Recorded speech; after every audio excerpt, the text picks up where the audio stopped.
Hey, today I'm talking about the latter three films of the Ice Age franchise.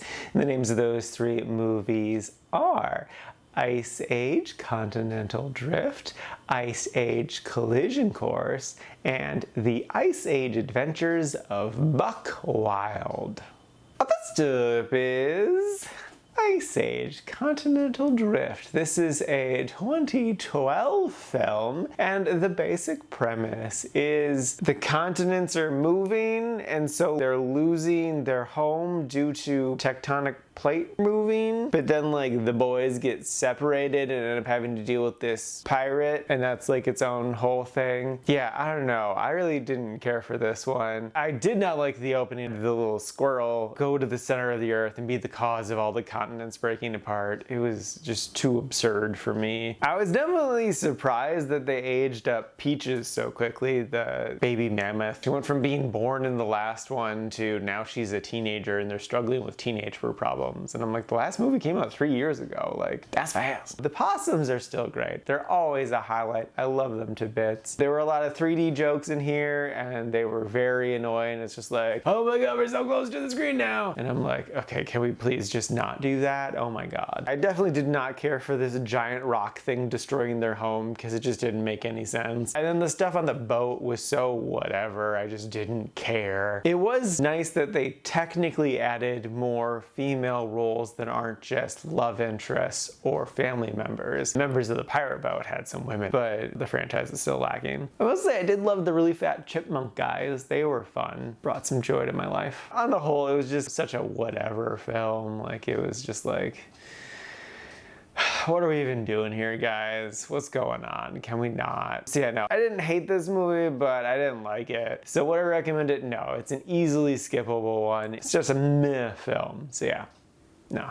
Next up is Ice Age Collision Course. This is a 2016 film, and the basic premise is an asteroid is coming to Earth, but they figure out a way to stop it. So it's just them trying to stop it. But it's also about how the dad can't let go of his precious little baby girl who's about to go off to get married, presumably move away. I really hated the main plot. Everything with the asteroid is just so dumb. And then everything with the squirrel on top of that is just so dumb. Like, I used to like the squirrel segments. They're too absurd now. I just can't. Bringing Simon Pegg back was a great choice. I enjoyed him just in general, but Buck Wild is just a really fun, interesting character. It was weird that they didn't include him in the last one. Again, the possums are still a delight. There's this whole storyline with these bird dinosaurs that are hunting down Simon Pegg, and I thought that was really fun. I mean, I would definitely bias because it's three actors that I like a lot. It's Nick Offerman, Stephanie Beatrice, and Max Greenfield, and like, they're just delightful. But like, the storyline itself was also good because it's about a dad who's very demanding and doesn't really believe in one of his children, but like super prioritizes the other one, and the one just gets shit on all the time, and it's about him like trying to stand up for himself, but also the dad learning how to love both his children. So I enjoyed that, on top of just good performances. I was a bit surprised with Peaches having a love interest that they just completely ignored the best friend storyline from the previous movie, because they were like kind of setting that up as like an interspecies love story thing, but then we're just like, nah, we don't need to deal with this. And I will say, on the whole, it made me kind of sleepy. Like, I kept having to pause it and take a nap. I don't think that was just me. I think it was the movie. Overall, I would say it was fine. I liked it. The absurdity and ridiculousness of it didn't push it down too far for me, and there were things that I could latch onto and enjoy, like Simon Pegg. So yeah, it was okay. I would say if you're invested into the series, you can easily skip the fourth one and just jump right to this one. But it's not the worst thing in the world if you don't give this one a watch. It's alright. So yeah, an okay movie that you can watch if you really want to.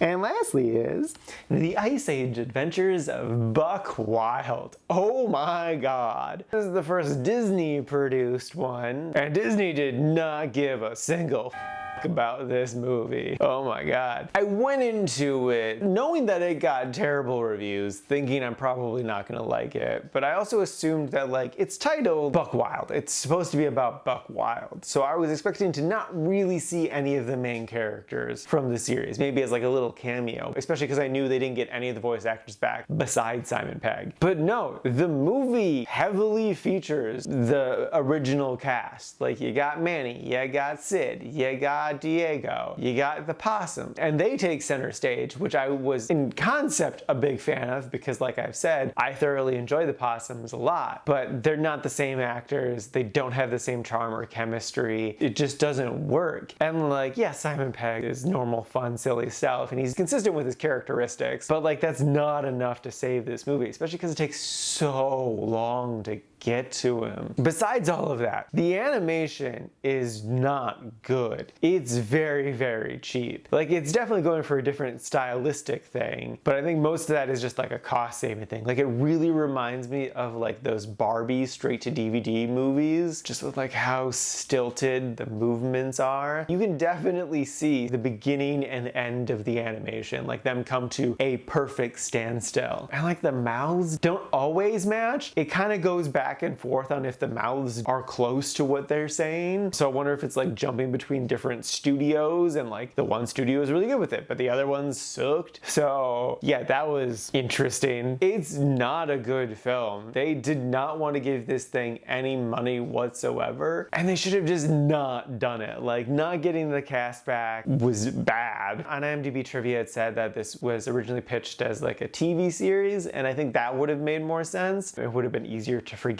the cheaper animation and the recasting of all the voice actors. But yeah, no, this was a mistake of a movie. It should not have been made, should not exist. I have watched all these films now. I wouldn't consider myself a fanboy of them by any means. Like I don't hold these movies to any sort of high regard. They're all just kind of okay. But definitively, this was a bad choice that really taints this whole series. So yeah, no, terrible movie, do not recommend whatsoever.